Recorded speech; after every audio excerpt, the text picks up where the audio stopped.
예수님은 그 오병이어의 역사를 일으키시고 또 칠병이어의 역사를 일으키신 장면이 나오죠.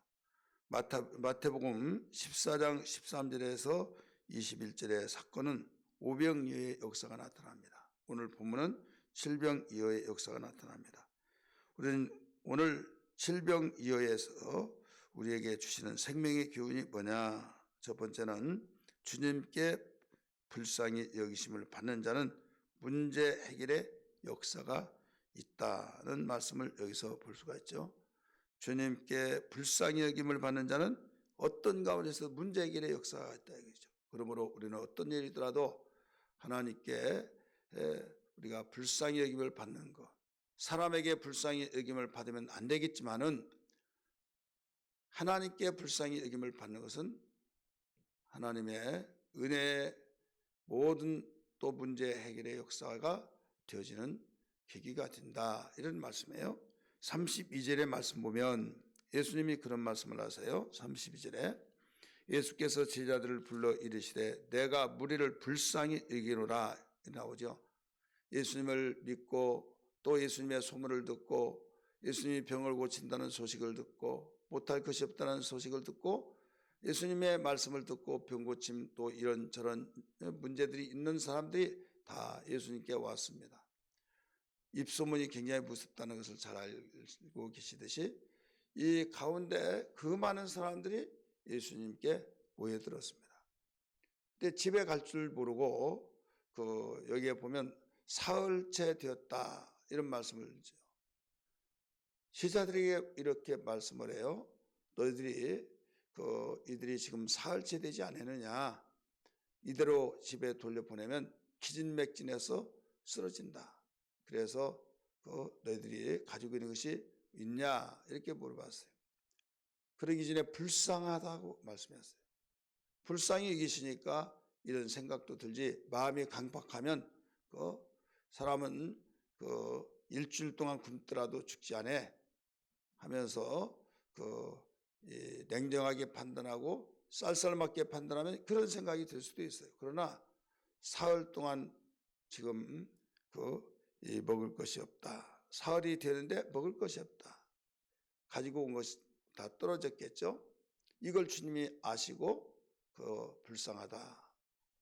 집으로 그냥 가면 기진맥이 쓰러진다 하면서 불쌍한 마음을 가지시니까 이런 생각을 하시고 그것을 해결해 주기 위해서 그 제자들에게 물어보게 된 거죠. 우리의 신앙은 어떤 신앙이 되었느냐? 주님께서 어떤 상황을 통해서든지 불쌍히 여기시면 없는 가운데서 있게 하시고 문제 있는 것을 해결해 주시고 또 있는 것은 또 더 있게 하시고 하셔서 하나님께서 항상 그들과 함께 하신 것을 기억해 볼 때 하나님 나를 불쌍히 여기시옵소서라고 하는 기도는 우리에게 굉장히 필요합니다.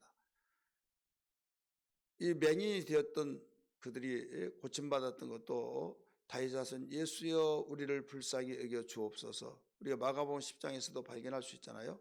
이런 사건들이 대부분 나를 불쌍히 여기소서 하니까 나도 너를 불쌍히 여긴다, 이런 말씀을 하시면서 고쳐주시는 것을 볼 수 있죠. 그렇다면 오늘날 우리는 어떻게 그 신앙생활을 하는 것이 잘한 것이냐? 불쌍히 여김을 받아야 하는데 어떻게 하면 불쌍히 여김을 받느냐 이거예요. 이것은 주님과 함께 있는 자는 불쌍히 여기신다. 왜 불쌍히 여기시냐? 죄 없다고 자부하고 나는 깨끗하고 나는 문제없다 하면서 주님을 멀리한 사람은 불쌍히 여기지 않아요. 지금 어디에서도 해결할 수 없는데 주님께 해결을 받으려고 했을 때 참 얼마나 안쓰럽냐 이거죠. 예를 들어서 여기저기 병원에 다녀서 해결할 수 없는데 어느 병원을 다녀봤습니까? 예, 안 다니는 데 빼놓고 다 다녔습니다. 좋은 데는 다 다녀봤습니다. 그런데 고칠 수 없어가지고 이렇게 했는데 늦게나마 선생님의 소문을 듣고 왔습니다. 그러면 안쓰럽게 생각이 되겠잖아요. 불쌍히 여김을 받지 않겠어요? 참 고생 많이 하고 헤매고 방황하고 돈을 없애고 시간 낭비하고 그런 걸 생각할 때 측은히 여기면서 불쌍히 여기는 그 마음을 갖게 되듯이 주님께 오는 자는 그냥 오지 않잖아요. 여러분, 내가 평안하고 내가 어떤 건강하고 또 내가 세상의 일에 바쁘고 더 나가서 이 명성이 있어서 유명세를 달리고 그런 사람이 교회 와요? 안 오죠. 여러분, 기독교의 시작은요, 어떤 사람들이 왔는가 하면 예수님이 회개하라 천국에 가까웠다고 말씀을 증거할 때 곧바로 그 우르르 몰려든 사람이 있었어요. 사회의 고위층의 사람들은 오지 않냐고 저소득층, 병든 자, 장애인들, 소외당한 소외계층 이런 사람들이 다 몰려들었어요. 지금 사회에서 외면하는 그들 소외계층들이 몰려들었다 이거죠. 그러니까 다른 사람들은 몰려들더라도 아이고 저것들 하면서 그냥 무관심하면서 어떤 힘없는 자가 많이 모여봤자 하면서 무관심하고 방조하다가 나중에는 새가 커지니까 거기서 이제 관심을 가지면서 시기질투하고 이걸 없애려고 하는 장면들이 나타나죠. 그러니까 그 주님께 모여든 자 자체가 불쌍한 거다 이거죠. 그나마 그래도 해결해 보려고 몸부림치는 거, 살려고 몸부림치려고 하는 그 마음, 어렵다고 해서 비관하고 나 죽어버리겠다고 하고 그 모든 걸 다 포기해버린다고 한다면 여러분 권면하다가 끝까지 고집하면 화가 나버릴 정도 되지 않겠습니까? 그러나 나 살아야겠다, 나 자식 때문에도 살아야겠다, 내가 할 일이 있다 하면서 몸부림치는 그 모습들을 볼 때 얼마나 여러분 안쓰럽고 참 측은히 여기면서 불쌍한 마음이 생기지 않겠느냐 이거죠. 예수님도 인격을 가지시기 때문에 당신을 믿고 따르는 것을 볼 때 바쁜 가운데서도 집에 갈 줄을 모르고 사흘 동안이나 거기에서 계속 연달아서 2박 3일 동안 있는 그 모습들을 볼 때 이제 더 이상 이들을 기진맥퇴해서 가는 데까지 이 체력이 감당할 수 없겠다. 이걸 아시면서 불쌍히 여기시는 마음을 가졌다는 사실을 우리는 알 수가 있죠. 그래서 우리는 어떤 일이 있더라도 사람에게 불쌍히 여김을 받으면 자존심도 있고 또 똑같은 사람이 왜 그러냐 하면서 우리가 표를 나타내지 않으려고 하는 거 있지 않습니까? 그래서 우리가 사람들에게는 불쌍히 여김을 받는 것은 우리는 마음속에 허용하지 않을 거예요. 그러나 하나님 앞에서는 괜찮다. 하나님 앞에서 불쌍히 여김을 받으면 그분에 의해서 모든 문제가 해결되기 때문이라는 것을 믿으시기를 바랍니다. 두 번째는 오늘 본문을 통해서 주신 말씀은 주님께서는 작은 것이라도 주 앞에 내놓으실 때 축복기도 하시고 그것으로 인하여서 표적을 나타나게 하신다. 이렇게 가르쳐 주셨어요. 어떤 아무것도 없는 가운데서도 일하시지만은 하나님께서는 조그마한 것을 가지고 있을지라도 그걸 내놓았을 때 그것으로 인하여서 축복을 하시면 놀라웠게 역사가 일어난다는 것을 알 수가 있죠. 예를 들어서 오늘 본문 말씀 34절에서 36절 잘 가르쳐주고 있어요. 34절 봅니다. 예수께서 이르시되 너희에게 떡이 몇 개나 있느냐 이르되 7개와 작은 생선 2마리가 있나이다 하거늘 예수께서 우리에게 명하여 땅에 앉게 하시고 떡 7개와 그 생선을 가지사 축사하시고 떼어 제자들에게 주시니 제자들이 우리에게 주매 다 배불리 먹고 남은 조각을 7광주리에 차게 거두었다. 그리고 4,000명이나 되었다. 이런 말씀을 가르쳐 줬죠. 여기에 여자와 어린 아이는 제외하고 4,000명이다. 이렇게 가르쳐 주셨어요. 그냥 된 것이 아니라 누가 내놓을 때 역사가 일어났다 이거죠. 그래서 우리는 이것이 뭔가 힘이 될까 하지만은 힘이 되지 않는 것 같지만은 주님 앞에 내놓고 주님의 이름으로 드려질 때 그 계기가 되어서 주님이 축복하실 때 어마어마한 역사가 일어난 것이죠. 여러분 강물이 그냥 강물이 되지 않습니다.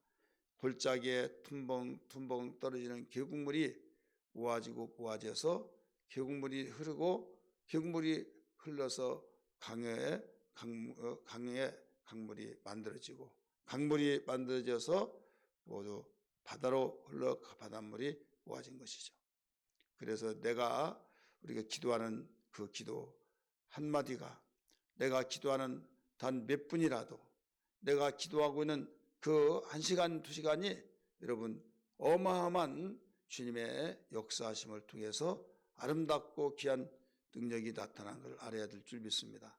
그래서 나만을 위해서 기도하는 것이 아니라 정말 기진맥진해서 소망을 잃어버리고 절망과 좌절 속에 있는 그들을 위해서 우리가 그 주님의 이름으로 기도하면서 우리가 병든 자, 아파서 고통당하고 신음하고 이런 분들을 위해서 기도할 때 하나님께서는 그 기도를 통해서 일을 해주신다 이거죠. 내 이름으로 무엇이든지 원하는 대로 구하라 그리하면 이루어 주리라 하셨으니, 우리가 나뿐만 아니라 나는 물론이거니와 우리는 주변에 우리 셀 식구들도 또 기관들도 우리 이웃들도 전도 대상자들 향해서도 기도 하나하나가 다 그냥 그걸로 끝이 난 것이 아니라 오병이에서 어린아이가 보리떡 5개 물고기 2마리 그것이 5,000명을 먹이고도 남았다.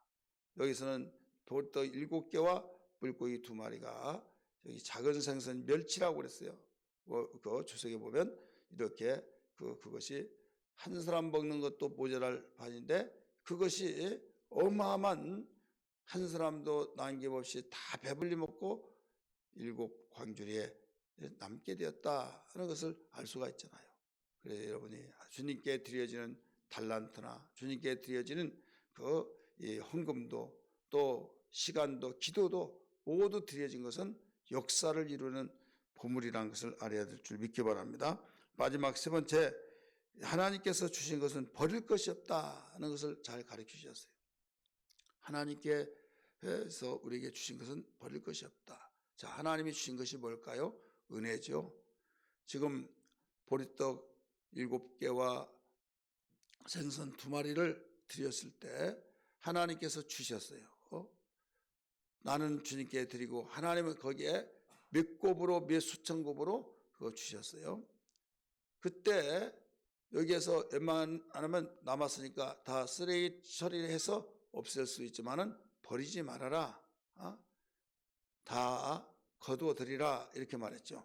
그래서 여기 거두어드린 것이 37절의 말씀이니까 7 광주리에 차게 거두었다. 버리지 말라고 하신 이유는 하나님이 주신 것은 버릴 것이 없다 이거예요. 하나님께서 주신 것은 하나도 버릴 것이 없으니 너희들 잘 거둬들여서 유용하게 사용해야 된다 이런 말씀입니다. 오늘 우리는 하나님께서 우리에게 주신 것들이 얼마나 많습니까? 시간도 주셨고 물질도 건강도 하나님 주신 모든 구원의 은혜도 우리에게 좋은 생각 또 마음. 그래서 성경은 말하기를 데살로니가전서 5장 23절에 예수님이 오실 때까지 온 영과 몸과 마음을 흠없이 보존하기를 힘쓰라 라고 말씀하셨어요. 우리가 하나님 주신 것을 하찮게 여기면요 하나님이 기뻐하지 않습니다.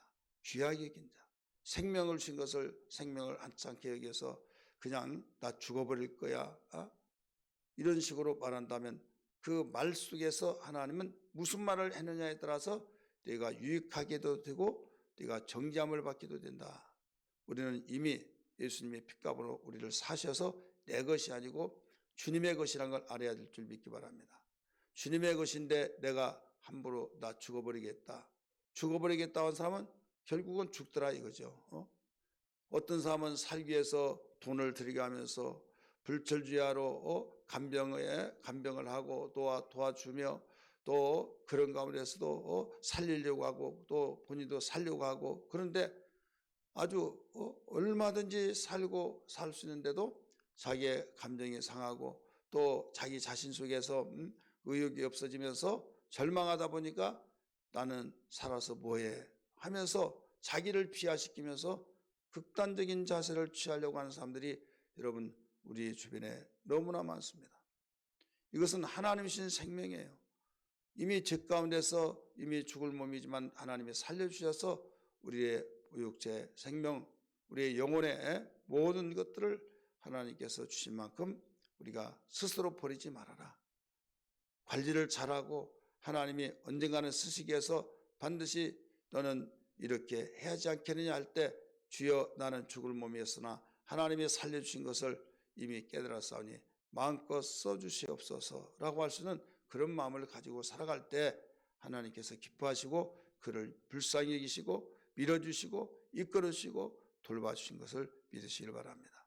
오늘 이 말씀을 붙들고 질병이의 역사에서 나타나는 이 세 가지를 말씀드렸어요. 하나는 주님께 불쌍히 여김을 받으라. 사람에게는 불쌍히 여김을 받아서는 안 되겠지만은 우리 하나님께서는 불쌍히 여기심을 받으라. 두 번째는 주님께 작은 것이라도 드리면 역사가 나타난다.